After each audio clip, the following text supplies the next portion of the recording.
Yeah.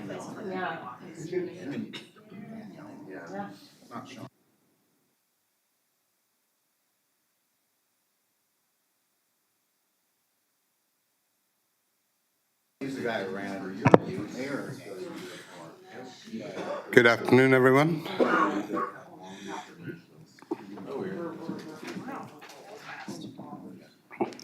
Welcome to today's First Nations Relations Committee meeting Wednesday, March 13th, 2024. Just like to call the meeting to order. And I guess next we'd like to acknowledge that we're located in the traditional territory of the Lake Wata people.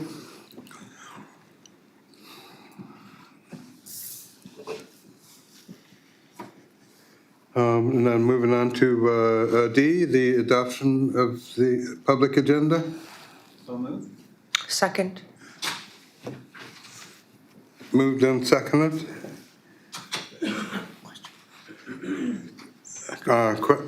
Question?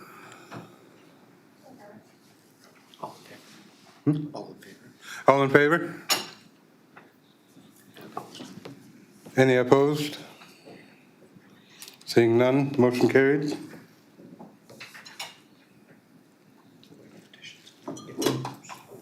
Way to go, Tom. Moving on, petitions and delegations, there are none at this time. And moving on, F, adoption of previous meeting minutes. Move adoption.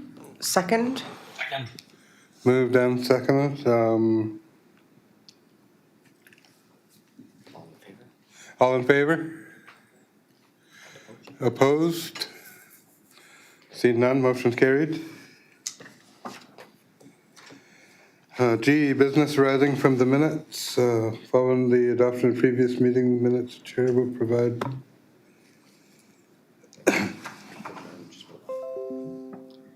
If no one has the business, just move on. If there's no business, we will move on.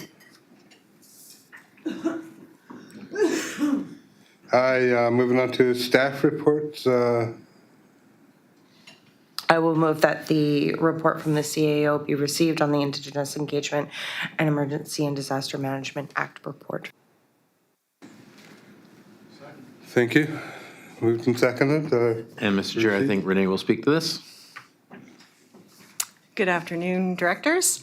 The report before you is to consider utilizing the SRD's Indigenous Engagement Requirement Grant to hire an Emergency Services Indigenous Engagement Coordinator in collaboration with other municipality members and First Nations. You may remember earlier in this year, Sean Koopman identified that the SRD would be getting around $50,000 from the Emergency and Disaster Management Act grant, and that all the other member municipalities and First Nations within the SRD were also eligible to receive that funding. And the intention is to build greater relationships with our First Nations and cooperate with their governing bodies to really improve emergency management practices with Indigenous people, enhance emergency management outcomes for safety for everyone, and provide policy improvements that reflect the lived experience of Indigenous peoples and address the disproportionate impacts of Indigenous peoples during emergency events. When we were notified of the grant, Sean Koopman was very forward-thinking and approached the province to see if we could pool the resources. And after some consultation with the province, that is allowed. So we have since reached out to our member municipalities and First Nations to see if they were also interested in pooling resources in that manner. And in the report, we've listed the 5 organizations that have confirmed to date. Village of Zabelis, Village of Tassus, Village of Gold River, Nuchatlet First Nation, and Mawachet Muchlet First Nation are all interested, and we're waiting to hear back from some others. And some have chosen to do their own work individually. And with that, that has enough funds to hire a term position for 2 years. So I'll just jump in here, Renee. Sean, I got an email from Sean saying the Village of Sayward has now also provided endorsement for the concept. So just for the committee's information, we've got pooled over $300,000, and we're still waiting on, just because of timing and munis going to their boards and getting respective resolutions. We're anticipating more, but we certainly have in excess funds of hiring a term position for 2 years. And as more funds come in, we'll just extend the term further. So thinking there's a great deal of value in the pooling of the resources and hiring a position that focuses on First Nations emergency management.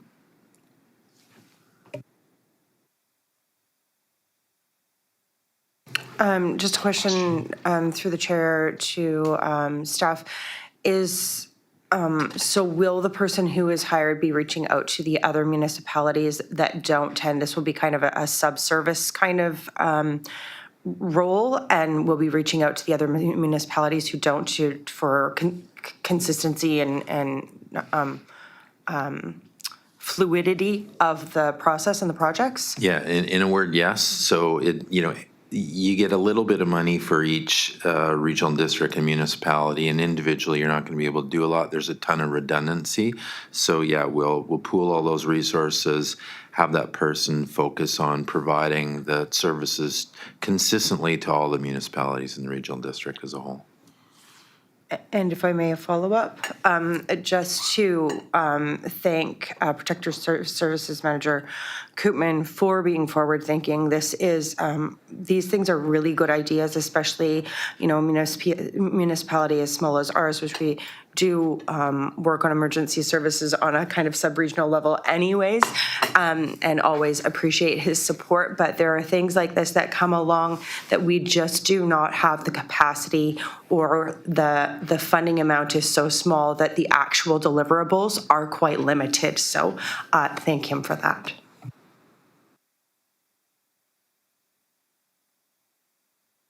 Yeah, go ahead. Chair, I'm just wondering about the logistics of how it will work. So will this new staff person be an employee of the SRD, and then funds from other municipalities and First Nations will come to the SRD to help pay for that? Or what is it going to look like logistically? Yeah, that's it. So similar, we have a wildfire protection coordinator that is funded from the province and provides to the rest of our member municipalities and EAs as well. So yes, they would be a term position in the regional district. Reporting to emergency management, but supporting all the municipalities and the EAs.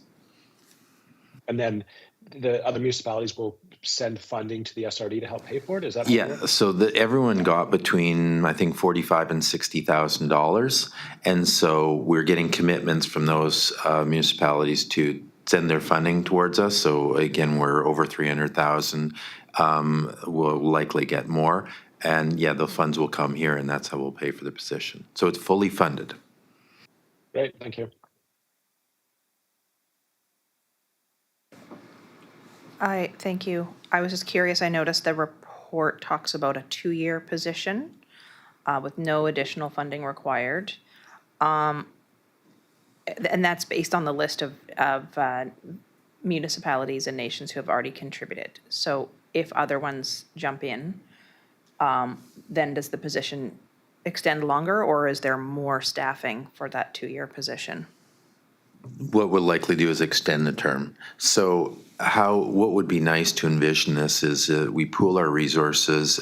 It looks like other regional districts are going to try the same thing, and I hope they do. And so this is a position, let's call it funded by the province. We'll have, I'm confident we'll have enough for at least a 3-year term with the more partners contributing.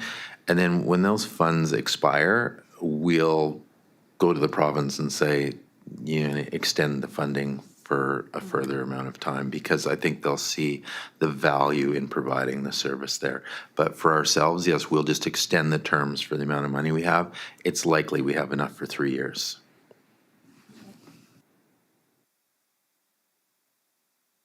And also, are you hoping to, with that position, put systems in place so that if the funding is not continuing at the end of the 2 or 3 years, that it enables the members who have participated in that to follow through with some of the deliverables and keep the ball rolling, so to speak? Is that? Yeah, I mean, I think too, also in the term, like, if there's going to be deliverables necessary, like I'm not certain tangible deliverables, like things that cost money, are going to be required. Like, look, they handed out $40,000 to $50,000 to $60,000 to everyone. What are you really going to get tangibly out of that, or was it for consulting resources? So I don't anticipate there's going to be a lot of deliverables that cost, tangible money, but there will be plans, policies, consultations, all that kind of stuff. But if there is, we're certainly hoping that other regional districts will follow this template, and then we can go to the province and say, look at the value this has created. You guys got to keep funding this.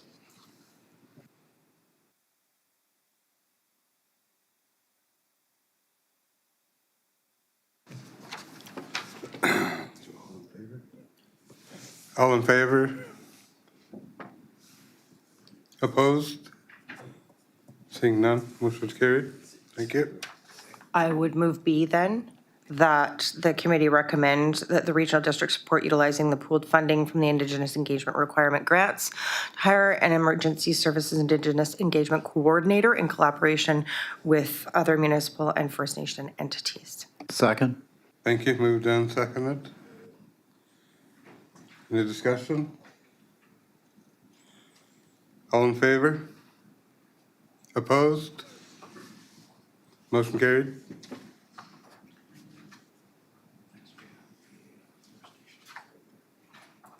And moving on to First Nations Reconciliation Framework Process. I'll move receipt of the report. Second.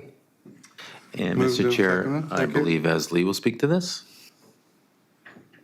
Good afternoon, directors. This report is to provide an update to you, the committee members, on the next steps in the reconciliation framework. Thus far, we have created a scope of work in developing the First Nations reconciliation framework. And with that, we will be soliciting quotes from qualified Indigenous consultants who will bring valuable expertise to the SRD and guide us along in this process. The framework will be developed incrementally in consultation with, starting with the interested First Nations who would like to be a part of this. Certainly, we're going to work to have all First Nations be included in this process. It will take time, and once again, it'll be a collaborative framework to complete this process. As you can see at the back of the report, there is the scope of work. And I just wanted to point out to the committee members that the development of the framework will be completed in phases with several key deliverables, which are in phase 1, phase 2, and phase 3 of the reconciliation framework scope of work that is at the back of your report. Pending that, I'm open to any questions. Thank you.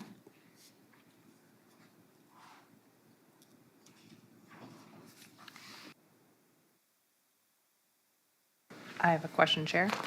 I thank you. This is great to see this report and that we've got like a 3-year plan. It's awesome. I noticed that the plan is to like work obviously with a TRC calls to action and the provincial DRIPA legislation and try and find a way to align what we're going to be doing with that.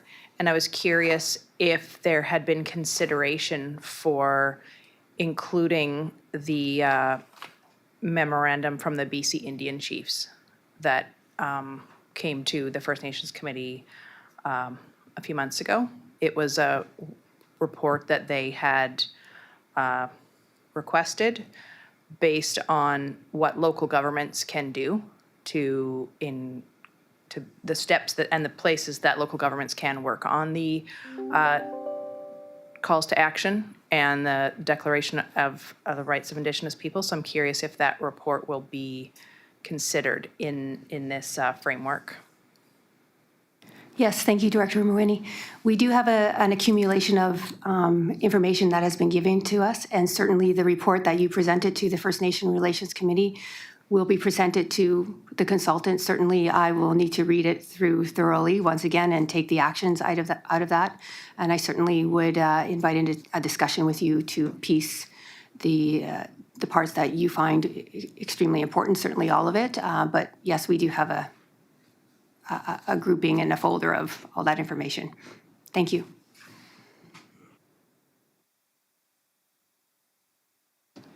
Any other questions? Comments? Director Van? Thank you, Chair.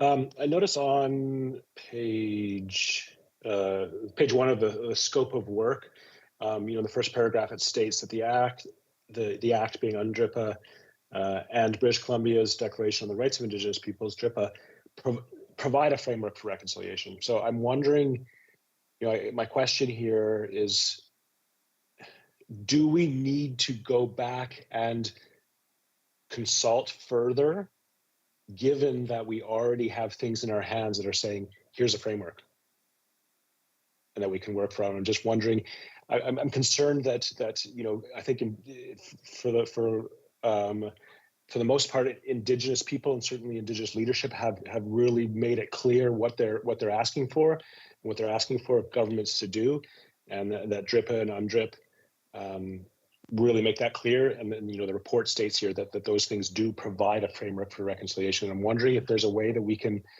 move this forward, given the fact that we have so much action items already. We already have clear requests from Indigenous leadership on what needs to happen. And just questioning whether us going back and asking again when there's been so much provided already is going to slow things down rather than allow us to take action.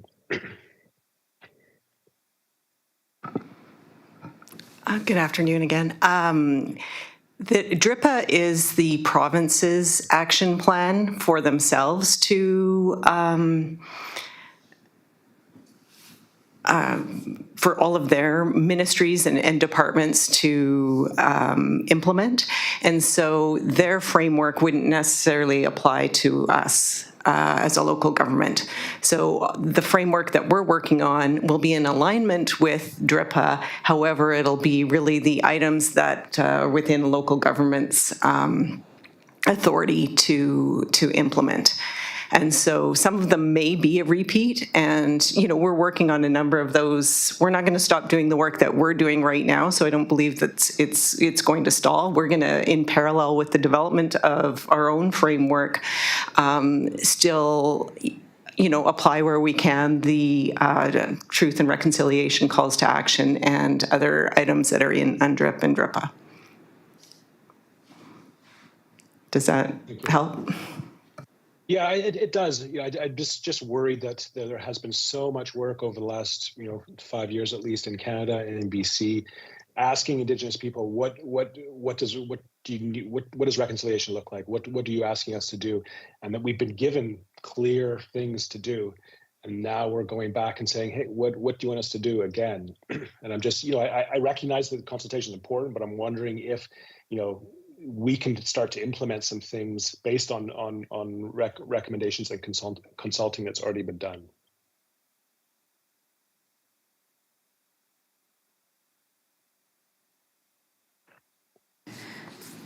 Thank you, Director Vinesh. Earlier in the report, we mentioned some of the incentives are the items that we are working towards, and some of those pieces we've spoken about earlier, which are sensitivity training, emergency services. However, the scope of work is specific to the language to us as a regional government, and I I empathize with nations being consulted with. However, we cannot apply a pan-Indigenous based on what DRIPA from the province is saying. We have to make it unique to a regional government and the services that we offer to the nations. And we are unique as the teachings that I've learned in the last year. So certainly we another piece of those action items is when do the nations want us to engage and how to engage. So we have to be certainly sensitive to that. And I think that's somewhat of your concern from what I'm hearing. And I've taken that into consideration. Thank you. Thank you, Esley.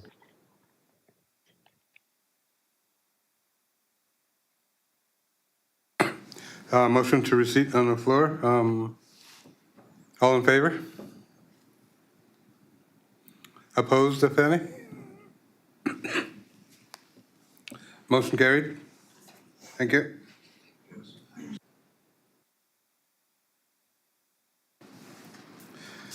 Moving on, J, correspondence, CRD and Pacheedaht First Nation, MOU. Move receipt. Moved and seconded. All in favor? Opposed, if any? Thank you. Motion carried. 2, traditional food gathering.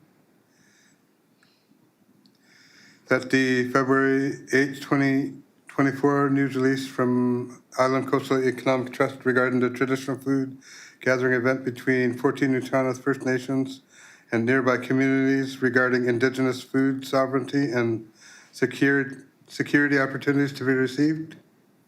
Move receipt. Moved and seconded. Thank you. All in favor? Opposed, if any? Motion carried. Thank you. Moving on, 3, Inclusive Regional Governance Initiative. I would move that the March 6 news release from the Regional District of Central Okanagan regarding the Inclusive Regional Governance Initiative be received, and I have a couple of comments. Second. Moved and seconded. Thank you. I think that this item, I'm glad that this is here on this agenda, and I'm really going to follow this. I think that finding ways to make things work is, at least in my experience, one of the goals that I, am trying to grapple with, and how that works and what kind of resources, systems, policies, a way of working together can be pursued when we are trying to communicate and move forward projects, and really a cohesive, holistic sense of governance with nations. So thank you for putting this on here, because I have been waiting for something like this, to read something like this. I really appreciate it, and I'm going to follow it.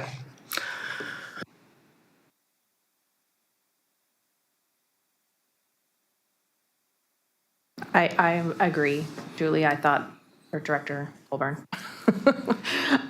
I was really encouraged to see that there are other regional districts that are also working with nations to find ways to collaborate and work together on inclusive governance. In this case, where the nation has really stated that they are not seeking a treaty, but they still want to be working on inclusive governance. And I thought really the most interesting, well, not the most interesting thing, because there's a lot of interesting things in this, but that they actually received funding from the Ministry of Municipal Affairs to work on this and to study this and come up with these recommendations. And that's something I'm not sure if it's available to our regional district, if that's something that's going to be open in the future, if staff maybe has more knowledge about that. I would say it likely is, without knowing the specifics of it. Municipal affairs and planning grants like these generally just continue on and are available throughout the year. So if it's something you're interested in, want to make a motion for us to apply for the grant or investigate, we're happy to do so.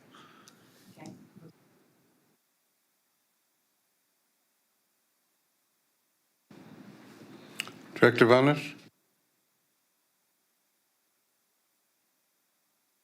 You're muted. Thank you. Thank you, Chair. I would like to make the motion that staff research the potential of applying to the restructure planning grant through the Ministry of Municipal Affairs. We're still on number 3 for receipt. Okay, sorry, after receipt, I'll make that motion. Thank you. Thank you. There's no more questions or comments. All in favor? Any opposed? Seeing none, motion's carried. Thank you. Thank you, Chair. I would like to move that that staff prepare a report researching the potential of applying to the restructure planning grant program through the Ministry of Municipal Affairs in alignment with the province's commitment to DRIPA. Second. With a question. Moved, seconded. All in favor? Is that to come back to this committee? Thank you. Yes, sorry, I'll make that clear, yeah. Thank you. All in favor? Opposed, if any? Seeing none, motion's carried. One addendum item on the honorarium policy. Moving on, we had one addendum item, which was the Indigenous honorarium policy. I will move that the addendum be considered. I will second. And Moved and seconded. Mr. Chair, I believe Renee will speak to this. Mr. Chairman, this is just a motion whether or not to deal with the addendum item. So I think calling the question to find out if the committee wants to actually deal with it would be the next order of business. Oh, I'm voting yes. Okay. All in favor? Opposed, if any? Motion carried. Thank you. And then I would move that the report from the CAO be considered on the Indigenous honorarium policy. Second. Moved and seconded. All in favor? Opposed, if any? All right. The report before you is to determine the committee's interest in developing an honorarium policy to recognize the contributions of Indigenous people when we invite them to participate in SRD events where they would share traditional knowledge. We do provide honorariums out of respect and appreciation for individuals' time and contributions. And based on the conversation at the last committee meeting, there appeared to be interest in an honorarium policy. So just looking for some direction from the committee. Director Varnish? Thank you. I really appreciate this. I do have a slight amendment to option A, just to expand the scope slightly to include, so when for recognize the contributions of Indigenous peoples when they are invited to participate in SRD meetings, events, or to share traditional cultural knowledge. So I think it's important to, as we, are consulting either in formal meetings or informal meetings, in addition to events and specifically for sharing traditional knowledge. So I would like to make that amendment. Thank you.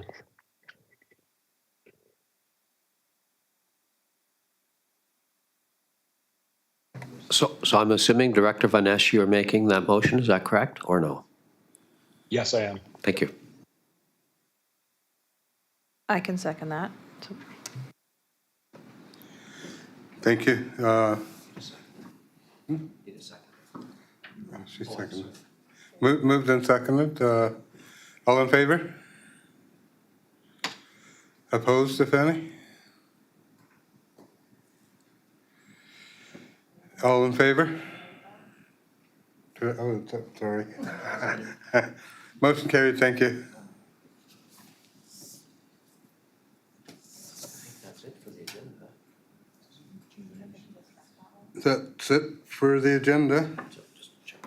Termination? Move to terminate. Moved and seconded. All in favor? Opposed? Motion carried. Thank you. Thank you, Chair.